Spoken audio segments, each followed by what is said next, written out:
Queen Victoria, वो रानी जिसने Britain को दुनिया की महाशक्ति बना दिया। दोस्तों, इंग्लैंड की महारानी क्वीन एलिजाबेथ के बारे में तो आप सब ने सुना ही होगा, लेकिन क्या आप जानते हैं उनकी दादी क्वीन विक्टोरिया के किस्से भी कुछ कम दिलचस्प नहीं थे। क्वीन विक्टोरिया वो महिला थी जिनके दौर में ब्रिटेन ने पूरी दुनिया में अपनी ताकत का परचम लहराया। राजनीति, विज्ञान, उद्योग और सेना, हर जगह सुधार और बदलाव हुए। उन्हीं के शासनकाल को इतिहास में विक्टोरियन एरा कहा गया। रानी बनने की अद्भुत कहानी। क्वीन विक्टोरिया का पूरा नाम था अलेक्जेंड्रिया विक्टोरिया।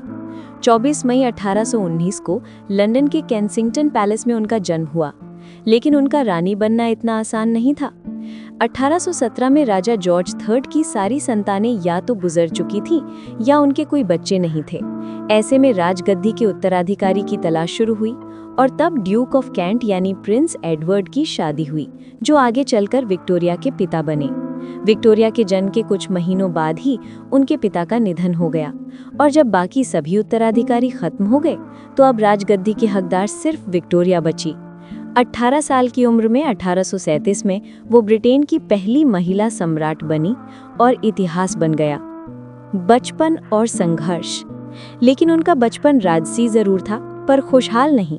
उनकी माँ और सलाहकार सर जॉन कॉनरॉय ने उन्हें बचपन से दबाने की कोशिश की। विक्टोरिया को हर जगह निगरानी में रखा जाता था। शायद यही वजह थी कि रानी बनने के बाद वो किसी की भी दखल अंदाजी बर्दाश्त नहीं करती थी। एक रानी की प्रेम कहानी। 1839 में विक्टोरिया पहली बार अपने कजिन प्रिंस एल्बर्ट से मिली। उनकी डायरी में उन्होंने लिखा, वो बेहद हैंडसम था और मेरा दिल उसी के पास रह गया। कुछ ही समय बाद उन्होंने खुद एल्बर्ट को प्रपोज किया और 10 फरवरी 1840 को उनकी शादी हो गई। रानी का वेडिंग ड्रेस, ज्वेलरी, सब कुछ ब्रिटिश सामान से बना था।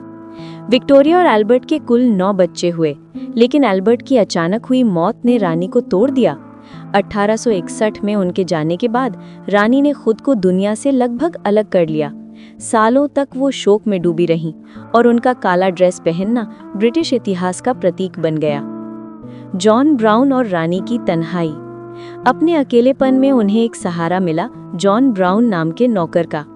कहा जाता है कि रानी और ब्राउन के बीच गहरी दोस्ती थी, जिसे लोगों ने गलत नजर से देखा। कई इतिहासकारों ने दावा किया कि उन्होंने गुपचुप शादी भी कर ली थी, हालांकि इसका कोई पुख्ता सबूत नहीं मिला। रॉयल डिजीज और मातृत्व की उलझनें। रानी विक्टोरिया को हीमोफीलिया नामक बीमारी थी, जो उनके जरिए आगे की कई रॉयल फैमिलीज में फैली। इस बीमारी को बाद में रॉयल डिजीज कहा गया। एक माँ के रूप में भी वो बहुत अलग थीं। उन्हें छोटे बच्चे पसंद नहीं थे। वो खुद कहती थीं कि नवजात बच्चे बदसूरत और परेशान करने वाले होते हैं। वो अपने बच्चों पर सख्त निगरानी रखती थीं, यहाँ तक कि उनकी जासूसी भी करवाती थीं। रानी से सम्राज्ञी तक। क्वीन विक्टोरिया सिर्फ ब्रिटेन की रानी नहीं रहीं, उन्हें एम्प्रेस ऑफ इंडिया की उपाधि भी दी गई।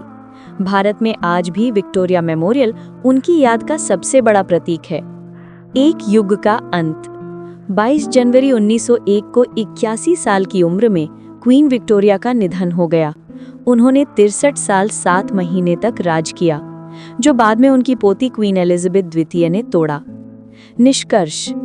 क्वीन विक्टोरिया सिर्फ एक रानी नहीं थी, वो एक युग थी। एक ऐसी महिला जिसने अपने गम, अपने संघर्ष और अपनी ताकत से ब्रिटेन को बदल कर रख दिया। दोस्तों, ये थी आज की कहानी। उम्मीद है दिल को छू गई होगी। अगर सच में महसूस किया हो तो सम्राट स्टोरी को सब्सक्राइब करें और अगली कहानी का इंतजार करें।